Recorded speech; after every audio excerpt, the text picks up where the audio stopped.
Hi everyone and welcome to our YouTube channel where as always your host Arne Carlos, and today we are going to be hanging out with Arne.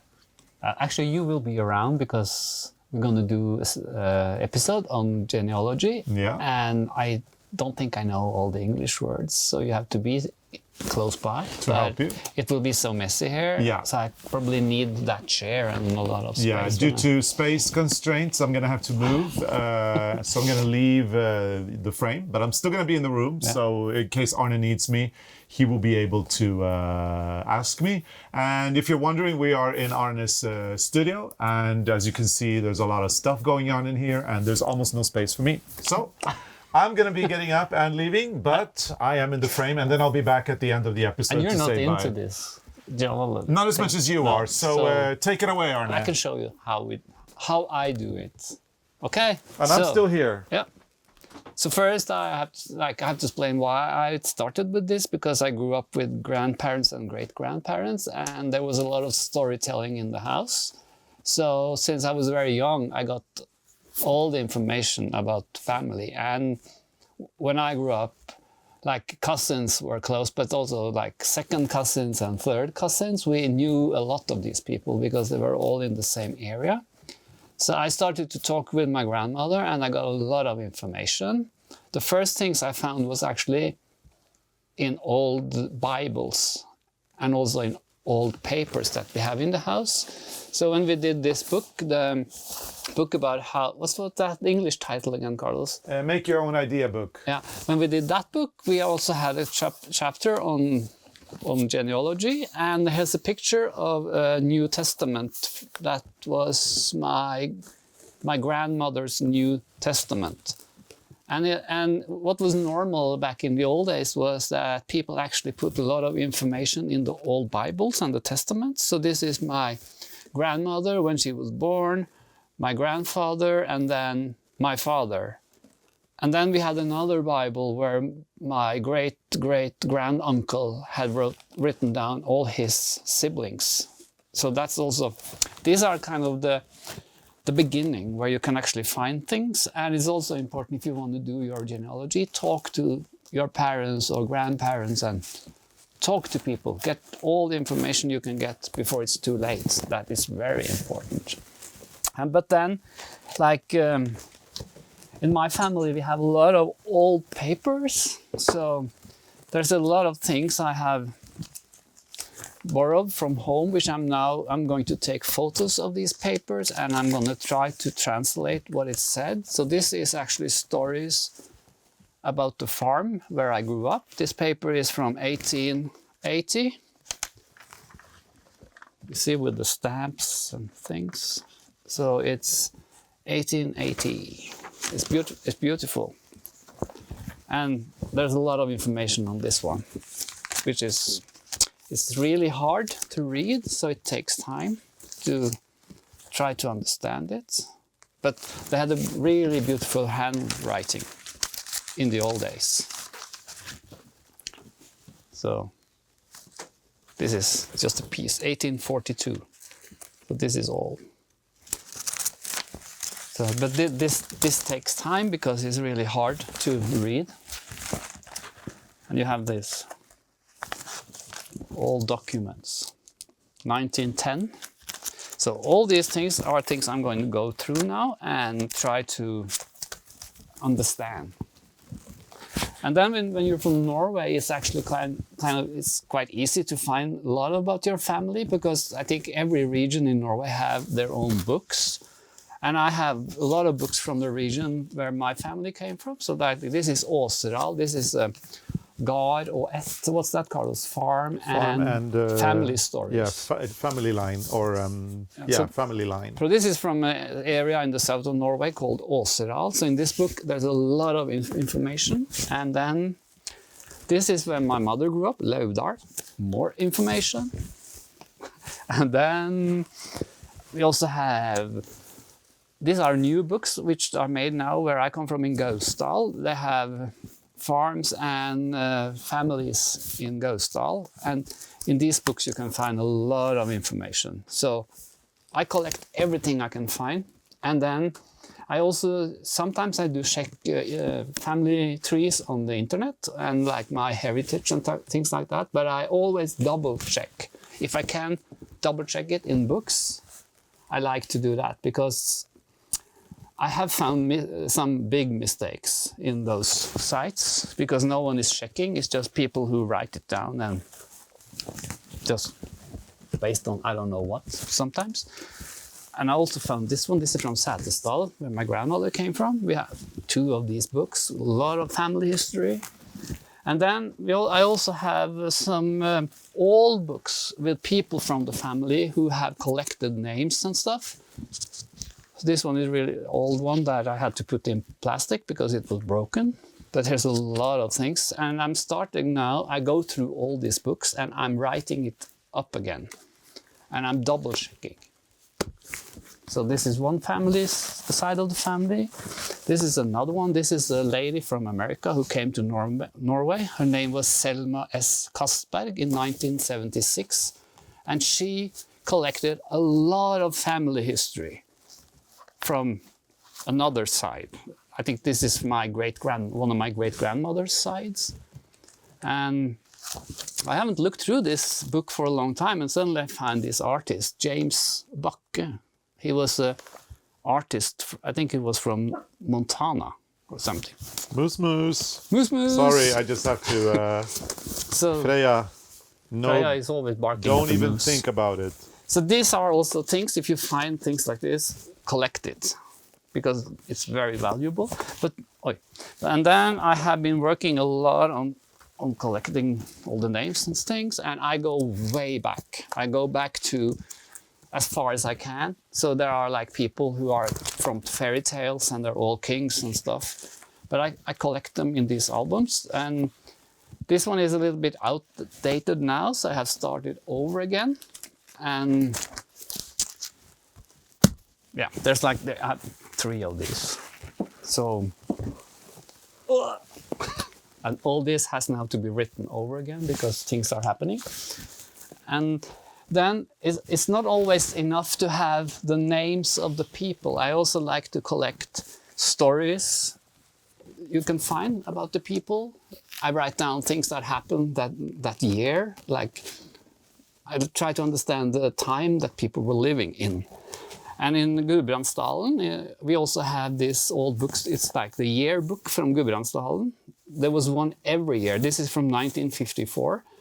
Every year there came a new book, and these are also very valuable because you can find old stories about people that you're related to. And this one is nice. This is old Christiania. Pictures of old Christiania. Oslo in the old days was Christiania. Because I have some grand aunts or grand aunts who live there, and so I write down histories about the street they lived in or the area and things like that. So yeah, there's so many books you can talk about because they're all very valuable when you want to do your genealogy. This is all books about histories from Setesdal. Very nice to have.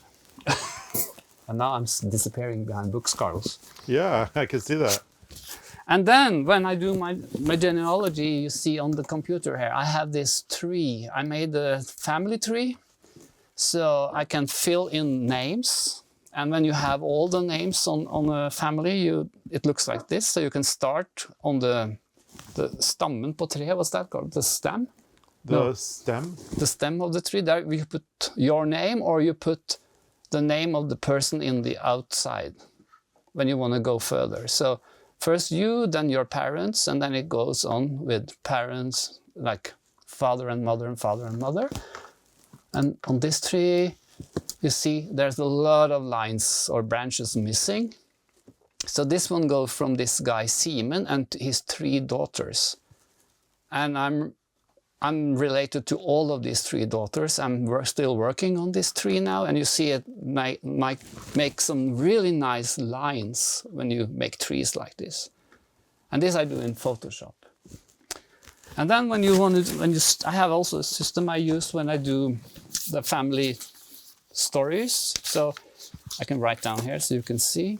If you want to write down, you can start with yourself, so like you're number 1. Then your parents will be number 2 and 3. So father and mother.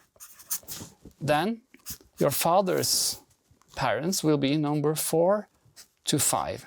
And then your mother will be number 6 to 7. So you're in the first led. What's that in English, Carlos? The first led. Oh, that's difficult. The first. It's like your generation, and then it's your father and So your first parents. line, second line, second third line. line. So your father, your parents will be number 2 and 3. Then your grandparents be 4 to 7. And then it doubles up like this. So on the next line, you will have your father's parents will be number 8 and 9. And then the mother will be 10 and 11. So this is how you double up and you go down the lines. And then say like, I have like in the 8th branch, like 8 led, that's way back in time. But then like if you have, say you have number 36 on your family tree, you have the name of number 36 and then also the one that 36 is married to. So 36 and 37. So they will be like one group, one branch in a way. And then you put up the kids of these. And then I start with A, B, and C. So the kids will be A, B, and C. Then their kids will be A1. And the same B1 and C1. The next generation will be A again. And if there's another kid, it's A1B and A1C.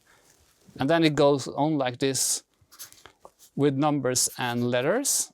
And then when you want to look through your paper, you just remove the last letter or number. And this way you can easily find back in your family tree where they come from in that branch. So it's a lot of work, but here I have like a lot of long numbers on the people. So this is the new things I'm writing now because I have to clean up the other one. And I also put in the family trees. So I finished the tree and I print them out and put that also in the book like this. This is something I'm working on. So this is a finished tree. And you see there's a lot of branches missing, but they make really beautiful trees. And I also collect pictures, old pictures, and I take pictures of old pictures and then I scan them or I put them in the computer and I work in Photoshop to work a little bit on the color. So if you want to find something more about your family, you have a very nice page here, and that is called Digitalarkivet. And in this one you can search. So you can also change the language up here. So you can have English, and then you can search. So if like for me, I know that my family on my father's side come from a place called Svendsrud Nerjordet. And then I do a search on that. I didn't find it now. So how do I go back now on this one?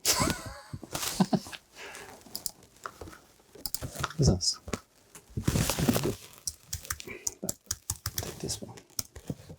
There you have. So now I use just Nerjordet, and then I find people with my last name, and then I can find like that's my grandmother, and then you get all the information. This is from when she was married, and you see. So it says all in English now on this, but you see it says bror, so that you have to Google. It doesn't say bride, but you roll and then it's in Norwegian. It should. So they don't change everything into English.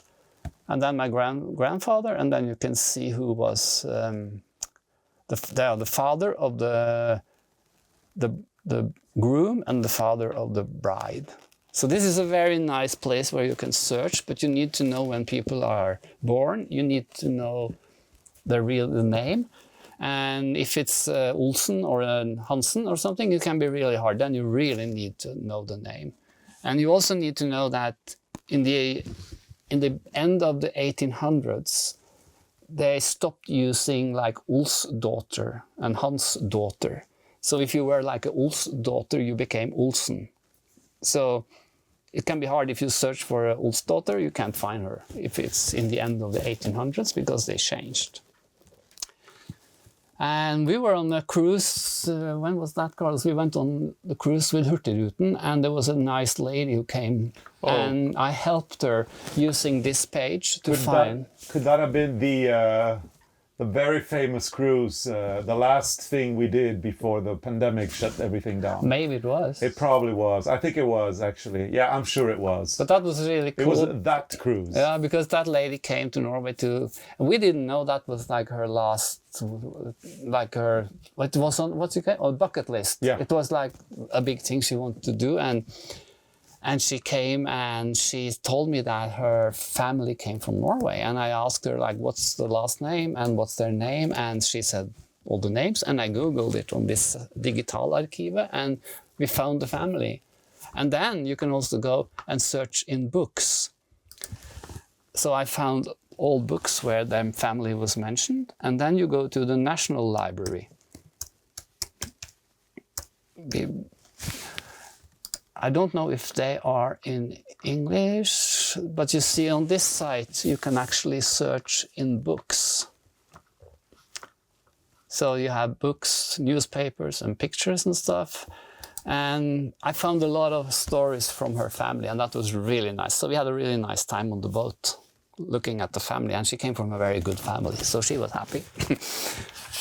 I want to just go in there a little minute or a little moment and just say that if you are in Google Chrome...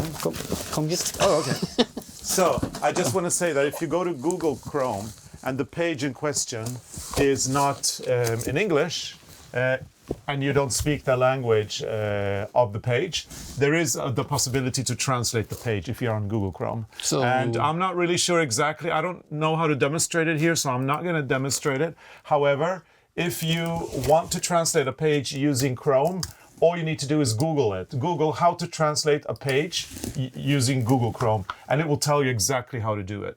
See if this one is in English. No, you have to Google it and see if you find it. Yeah, probably. If you need help. Probably, I think you go up here on the.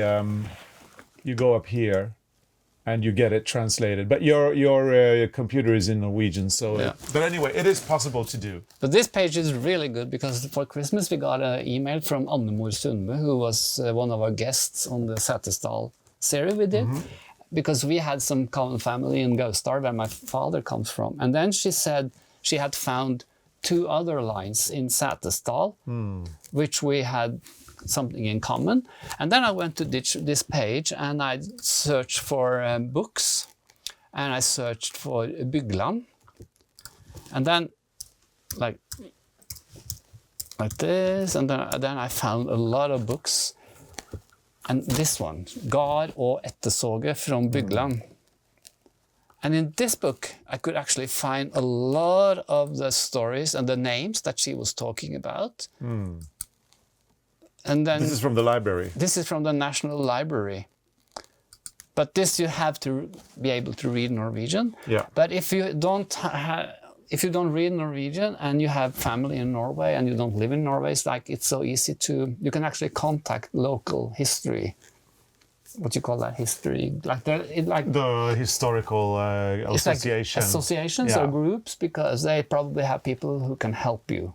Mm-hmm. If you have some names, maybe they can help you, like I did on the cruise. Yeah.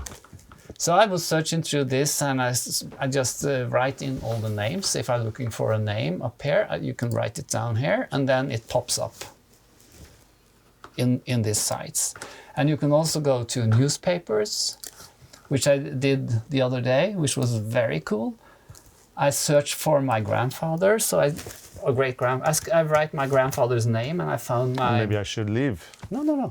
I found my great-grandfather. in the book. Let me see. So newspapers. And then you have to search through all these newspapers. And I find a very cool story because my great-grandfather, he got this like a gift and a diploma from the dyrevernorganisation. What's that? Oh, the organization for animal welfare. Yeah, and he was having, they had like a dinner for him in his honor, and he got the medal and a silver spoon or something like that. And then I found this article in the newspaper which said that they described the evening. It was a very tough evening. The electricity went out because it was windy and it was a lot of snowing, and they had the problems in the place where they had this party for him. And then in the end, it said one of the neighboring farmers made troubles during the ceremony because he came to this place drunk. And it was not nice. So, and that's like, I think that was a little bit, it's a fun thing to put in your family history. So the two good places you can look is the National Library and the Digital Archive. And you can also have those heritage pages, but check them before you write down anything, or double check, because sometimes it can be wrong. But these are both very nice pages if you want to look more for your family. So let's go back to the digital. And you can also, in this one, you can also find, you can find when, like if you're from America, you can also find when people emigrated. So I found my great-grandfather's brother. I found the boat that he left with, and yeah. I'll go back to Norwegian now, because I'm better searching on Norwegian. So I don't know, that's actually how you can search information and how you can write down your family history. You say more, Carlos? No, I could listen to you all day, Arne. No, but I can have some fun facts here, because I have one line that go back to 453 before Christ to a family in Italy. And then on another side, I have Ragnar Lodbrok, and his son was the Ivar, the snake in his eye, or what's his name? The snake in his eye, something. So, but that's more fun facts. It's not always true what you see. So, yeah, come. Yeah, so we've been listening to you forever, and it's so fun, so interesting. No, but we can talk more about this later when we have that family history thing popping up. Because absolutely. I have found a lot of interesting people now the last months, which we can talk about. Yeah, absolutely. So, this was all very interesting, Arne. I hope you guys get something out of this. I'm sure you will. If not, you can put some questions, and we can try to answer them in the comments field below. So we hope that you loved this episode. If you did, please give it a big thumbs up. Thank you, Arne, for all of this. Become a subscriber to our channel, because that really helps us. And also, once you are a subscriber, make sure to click on that notification bell so that you never miss a thing.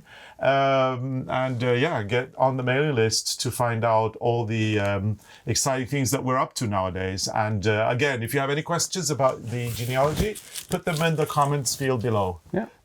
We will be posting some of the websites and everything as well on the comments below, so that you can quickly access them through the description. Yeah, and I think I have to make some family trees now. And Arne is going to be making some family trees. Thank you so much for watching, and see you again soon. Bye. Bye. See you.